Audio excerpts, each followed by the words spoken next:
Siapa yang selama 1,5 tahun ini punya anak di bawah usia 17 tahun? Apa rasanya umplek-umplekan setiap hari disuruh belajar dari rumah sementara rumahnya nggak ada tempat kecil aja untuk belajar zoom-zooman? Apa yang terjadi kalau ditambah 1,5 tahun lagi? Di sisi lain, kalangan rakyat umumnya, bagaimana rasanya mereka sahabat yang nggak ada internet, nggak ada pulsa, sementara di rumahnya ada 3 orang memerlukan komputer atau gadget atau laptop untuk kerja dan sekolah, tapi tidak memilikinya. Fakta saat ini, biaya sekolah dari rumah ternyata tidak murah. Menjalankan sekolah dari rumah ternyata nggak efektif, dapat ilmu tipis, nggak ada keterampilan lainnya termasuk laboratorium dan kehilangan skill olahraga, kesenian, dan keterampilan sosial lainnya. Bekerja dari rumah malah banyak stresnya, banyak wacana diskusi tok, tetapi tidak ada gerakan nyata. Diskusi doang, eksekusinya kecil, seminar, meeting, belajar online, ngomong doang 1-2 orang, wacana, diskusi.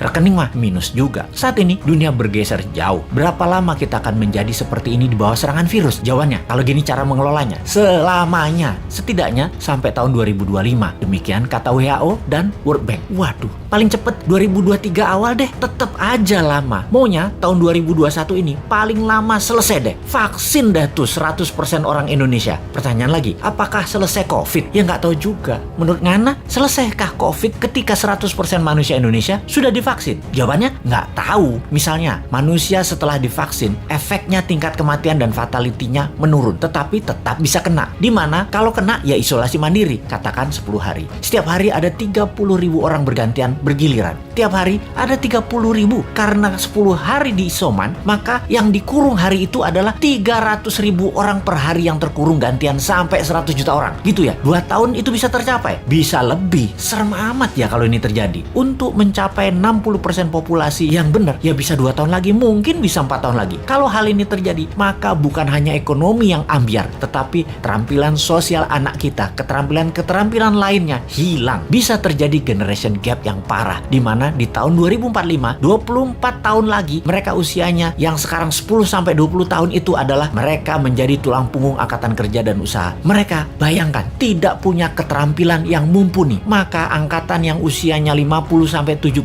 tahun di kemudian tadi masih tetap bekerja dan ini tidak efektif. Maka gawat kalau bernegara tidak ada yang memikirkan hal ini, tetapi lebih memikirkan tenaga kerja asing bagaimana bisa masuk terus dengan dilindungi pejabat paling berkuasa. Alhamdulillah berhasil masuk terus. Itu lebih penting baginya sekarang. Saat ini generasi mendatang ngapain gue pikirin katanya. Yang penting saat ini lagi berkuasa, gak ada yang boleh halangin. Pokoknya gigi 5, gaspol, gue harus kaya. Lalu siapa yang urus generasi muda yang sudah 1,5 tahun ini dikurung di rumah? Ditambah masih ada kemungkinan dikurung lagi 1,5 tahun lagi. Kita urai masalahnya. Kalau anak usia saat ini 7-11 tahun, usia SD, mereka tidak mengerti banyak tentang culture, budaya lokal wisdom. Bayangin, ditambah 1,5 tahun lagi terkurung. Mereka nantinya manusia yang tidak punya budaya. Lalu, remaja usia pancaroba, baru akil balik, usia 11-15 tahun. Mereka adalah manusia lagi cari jati diri. Kematangannya berubah. Dirinya not a girl, but not yet a woman. Menjadi terhambat. Ditambah 1,5 tahun lagi kejiwaan mereka, maka man atau woman tidak paham, tidak akan matang. Sulit menjadikan boy to man. Di usia 16-23 tahun, masa SMA dan kuliah, anak ini adalah masa kreatif dan puncak-puncaknya iseng dan puncak-puncaknya main di usia ini. Kesalahan-kesalahan kecil itu penting untuk modal nanti bersosialisasi di kemudian hari. Tidak banyak mereka bisa lakukan. Mereka masuk generasi yang hilang. Kalau ditambah 1,5 tahun lagi, sekolah mereka tak berketerampilan, tak ada kesempatan di laboratorium, di studio, praktek kerja, keilmuan jalanan atau street smartnya tidak ada. Hampir tidak mungkin membuat mereka berubah from man to gentleman. Ada 40% saat ini dari populasi Indonesia yang usianya saat ini 7-23 tahun. Yang 20 tahun lagi mereka merupakan tulang punggung keluarga, bangsa, negara. Jadi apa mereka ini nantinya? Ada yang mikirin pelindung nikel, mikirin. Yang pasang baliho jualan tahun 2024 itu mikirin. Yang menjabat sekarang mikirin. Kalau bosman, ada tuh bala muda walau kecil, kita berjuang.